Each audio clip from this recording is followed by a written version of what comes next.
welcome to another episode of Living Room Wisdom, where your story is your glory. I am Patrina Wisdom, author, speaker, and movement leader, and I am so incredibly excited to introduce you to this radiant, powerful woman in finance, and actually probably has a lot more history we're going to learn about tonight. But I'm very excited that you're here tonight. I'm looking forward to just diving into conversation, and I want to start by having you share in your own words who you are and what your contribution or your mission is in the world. Well, number one, thank you so much, Patrina, for even giving me the platform to even speak with you. A little bit about myself. I've been in the finance industry now for, it'll be literally 5 years this month. Okay. And I come from the automotive industry. So I've been in sales pretty much all my working life since I was 18 years old. So I have now over 18 years in sales in general. But I was in a position where I felt like I was doing decent, but I wasn't really fulfilled. Like I really didn't feel excited about what I did, right, for work. It was fine, pay the bills, but I wanted more than paying the bills. And it had been so long, but I wasn't quite sure what I wanted to do. Yeah. I knew sales was like a natural fit for me, but I wanted to do something where I felt like, number one, I was making a difference. And number two, where I felt like I could try to get back some of my time. Okay. And that was the big thing for me, was even more so than money, I felt like I wanted freedom. I literally feel, and I tell this to people all the time, like I lost like a decade because I just kind of was behind a desk working and in just sales. in sales. So in sales, and I mean, I literally, since probably 23, it was more on the management side of the sales. But for me, the only benefit that came from it was helping other people be successful. Yeah. It wasn't for me, it just was more of a rat race. So I was looking for something where I could still kind of take that sales ability, but then be able to actually do something meaningful with it. And I found that in finance. Yeah. That was what it was for me. And you said you were in sales in the automotive industry, which is very male dominated. Very. So I'm gonna need to know how you established yourself and sustained yourself as a beautiful, radiant black woman, strong black woman in this world of men. Yeah. How did you thrive in that environment? You know, really with that environment, what really just sticks is your production, right? So you're able. It's all about the numbers. This is really all about the numbers, okay. and that's really what they look at. And as long as you're up there performing and producing, you get, you know, the same level of respect. Sure, you deal with the normal stuff, being a female. Sure. I got very used to it, I think, very quickly, being the only black woman in a room full of men. And because I've been navigating that world, like I said, literally all my working life, it wasn't unusual to me. And I found that as long as I kept the main thing, you know, like I didn't really have too many issues with it. That's good. I feel like I've always been able to kind of navigate well in sales, not because necessarily, hey, I'm the person that's going to go and I say necessarily be like the most aggressive person, but I feel like I would be like one of the hardest workers always in the room. And I felt like, for me, sales was never intimidating because I always looked at it like, here's your problem, or here's like what you're trying to solve, and I'm just going to bring the solution to you. You add value. Yeah. You're And very so, professional. Thank you. And I think as women, we're natural nurturers anyway, so we do very well in sales when we decide that that's the route that we're going to go down. Exactly. But I think the bottom line is, without even being there, is that you probably added so much value, and that was what actually brought your income up, your production up, like all of it. Exactly. And that's really, for me, like what it was always, it's like, okay, what can I do to go above and beyond? And I feel like people got that sense from me, that it wasn't about just the sale. It was like, okay, am I making the person happy? If I'm making the person happy, if I'm giving them, you know, what they want, then everything else just kind of falls into place from that. And I literally took that same philosophy and just applied it to finance. And I find it to be a lot more fun. Yeah. Just much sure. more fun. Sure. Because again, you're doing something, for me, it's a lot more meaningful than just moving a piece of metal, right? Yeah, that's what I was going to say. It's human beings. It's their lives. Yeah, it's their lives. And I find it, fun to kind of put those puzzle pieces together. Yes. You're a problem solver. Yeah, like that's what's fun for me. And I think you hit the nail on the head with, I get that sense of fulfillment that I was looking for because I feel like I'm helping them to solve problems. And I think that's what it was looking for, where it wasn't a challenge, right? Yes. Whereas I found this to be challenging every day.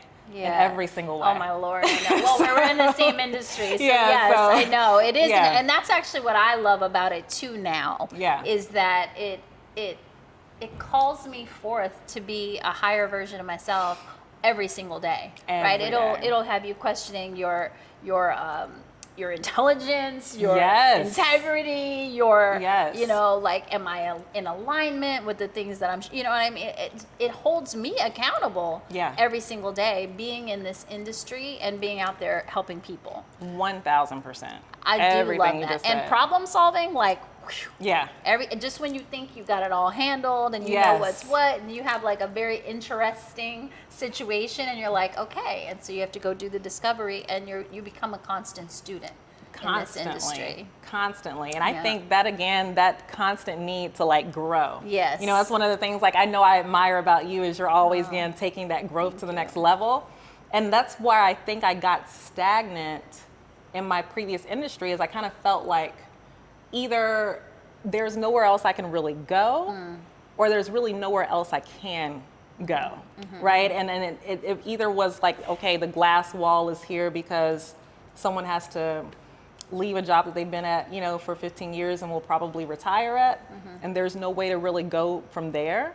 Or I just don't feel like there's anything else I can master. Yeah. And with this, literally, I'm constantly learning new ways to bring more value, new ways to like be a better professional. And I think that's what's, and you're doing a phenomenal job. I think you're a total badass. Thanks. So, look, 100%. Listen to who it's coming from. Like, thank you. That's a huge compliment from you. I'm interested to find out like where this came from, because you don't just come out of the womb with this type of drive and determination and tenacity.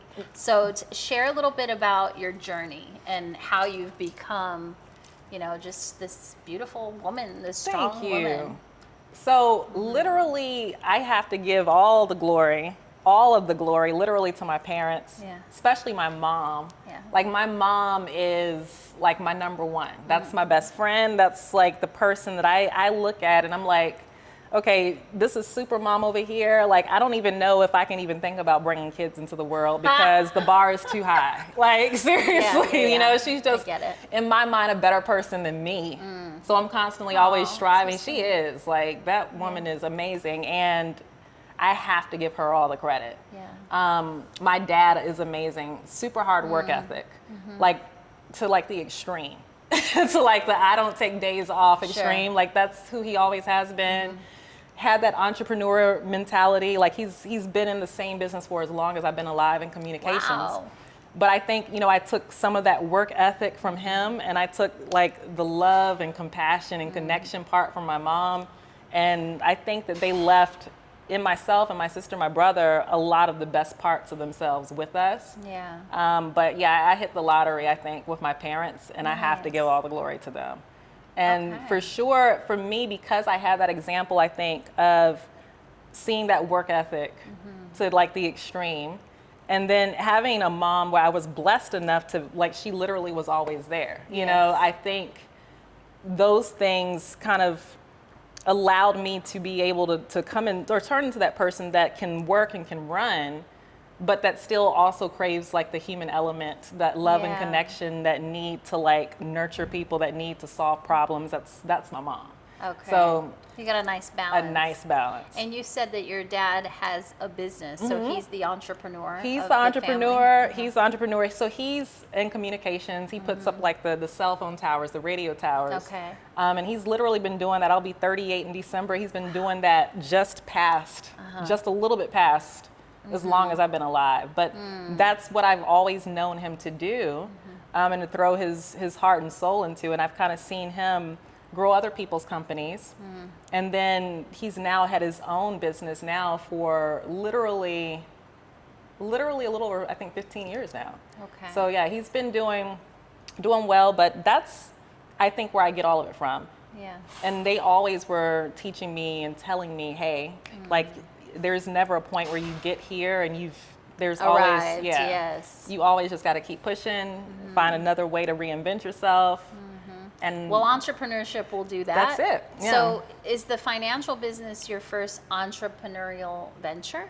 yeah, it actually is. Yeah. And I tell you, literally, like, I didn't get into the car business on purpose. I don't think Yes. anybody does, not unless you were born into it. But Right. but I literally, going to college, just Yes. answered an ad. I was looking for something part-time. Really? I just answered an ad Yeah. just to come in and kind of, help basically make service calls to people that came into the dealership just for service during the first part of the day. The second part of the day, I called people that came to the store and didn't buy a car to see if I could get them back in. And that's where I figured out that I knew how to easily, like, just get to the point Yes. and like figure out, okay, what's the key to the sale? If we can do this, this, and this, can we get you back in? And that kind of led me to know, okay, I know how to talk enough to people that instead of now getting like $5, $10 an hour to get someone back in the door, I probably should go get this whole commission. Right. So Yes. that's basically, like, I kind of took that and I, just spoke to my boss and said, hey, I'm in college, but, and I know this is a full-time position typically, but do you think anybody would be willing to let me do this part-time? Yes. And they made love that it. exception, right? Yes. Just because they knew that I had some success on the phone. But from there, because I did so well, I finished up my degree because I'm one of those people that's like, okay, I'm not paying these student loans for no reason. Right.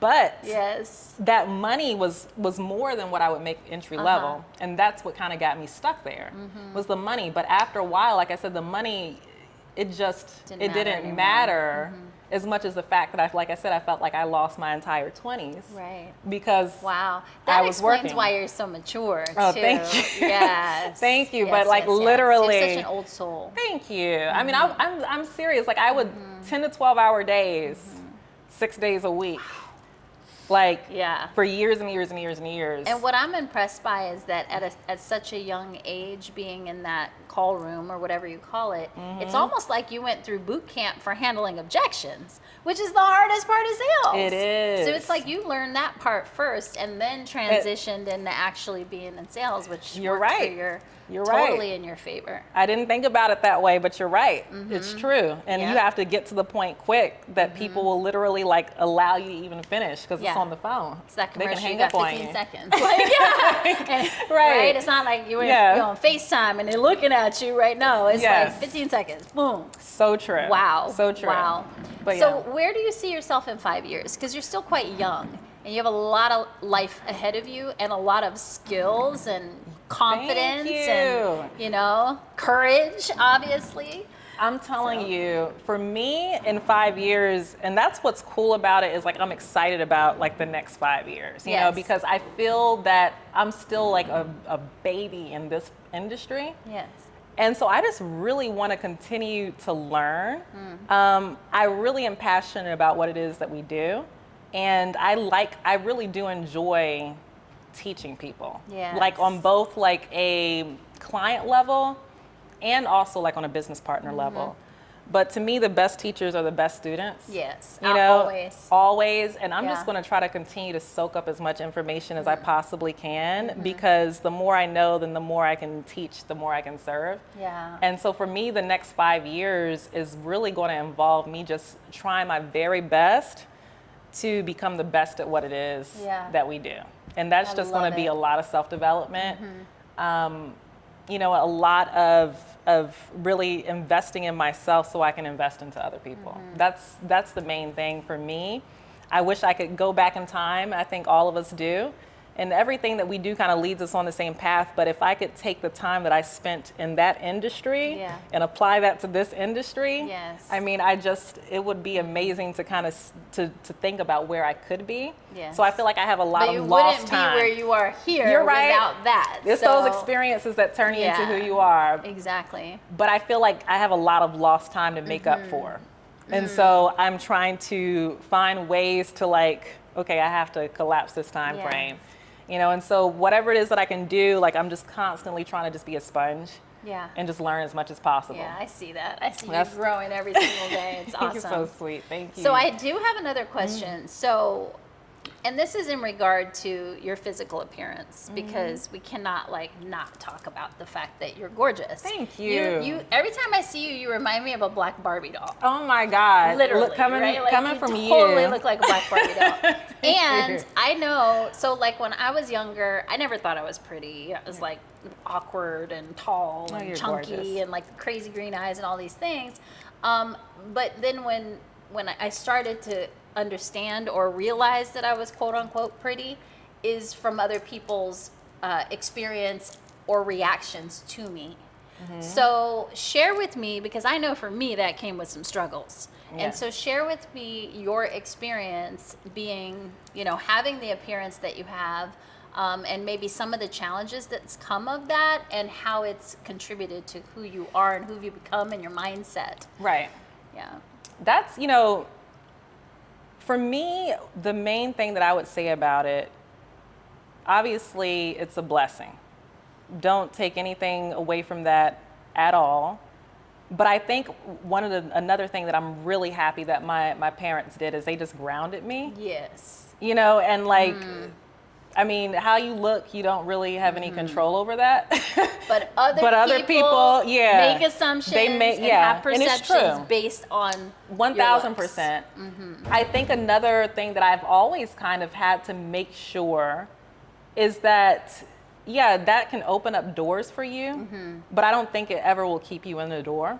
Right. Exactly. You know, ever. Like you have to prove your worth, prove your value. I think that's made me kind of step up to the plate even more when it comes to substance. Yes. You know, and just making sure that making sure that it's not misunderstood. Like, yes, thank you. I can take the compliment, but I want you to like not see that. Like, I don't want that to be my best quality. Right. Like, I want my best quality to be like my brain. Yes. And like, that's what you think about when you see me, right? So I feel for me, I've had to kind of rewrite that script with people. And that's always been, I think, innately for me, just what I want people to kind of take away from it. Like, okay, this is a girl attractive, but you know, it's not skin deep. Like it's substance when it comes to intelligence, when it comes to her character. Obvious. It's obvious. Thank you. You cannot mistake that. Thank you. But has there ever been a time in your life where you felt like you had to overcompensate on the intelligence or overcompensate all the time? I think I still do. Right. I think I still do. It's like part of the journey. Yeah. I'm a lot, I think obviously as you get older, you become even more like, you know who you are and you feel the need less, right, to do it. But but I mean, I still know that I have that. And I still, for me, when I was younger, for sure, that was something that I always felt like, even if I felt like I needed to pull back, you know what I'm saying? Dim like, your light. Exactly. You know what I'm saying? Just to over-accommodate or take care of other people or whatever it is. Right. Like, yes. Right. So I feel like I've gotten better at not feeling like I necessarily need to do that. Yes. And acknowledging it, right? But making sure that I'm not leading with that, right? Like, I can't change my face, right? But I can cover up other stuff so that you're not looking at that and you're looking here. Yes. You know, and that by the time we have the conversation or we have any interaction, like that isn't hopefully what you take away from it. Hopefully you just took away that I'm a nice person, like a nice person, a smart person. And then that's like, you know, what you think about after the fact. But I do, and I don't want to be one of those people. I think pretty girls, skinny girls, have All the challenges, labels, right? They have challenges. And it's hard to talk about them without sounding like a jerk, I think, a lot of the times. Which is why I wanted to have the conversation. Right, because Quite it's just like honestly, boo-hoo, because, you know, but I mean, it does come with challenges. It does, and it's different. I remember I had a girlfriend once, and we were having a conversation, and she kind of discounted me and was like, yeah, but you have pretty girl problems. And I was like, wow, you know, because very similar to being a woman, a strong woman, where people kind of take for granted that you still have feelings, that you're still, you know, sensitive or whatever. It's the same thing sometimes with, you know, pretty appearance, what's called pretty. And the person is still human. The person still has a heart. The person still, you know, all of these things that we still have challenges.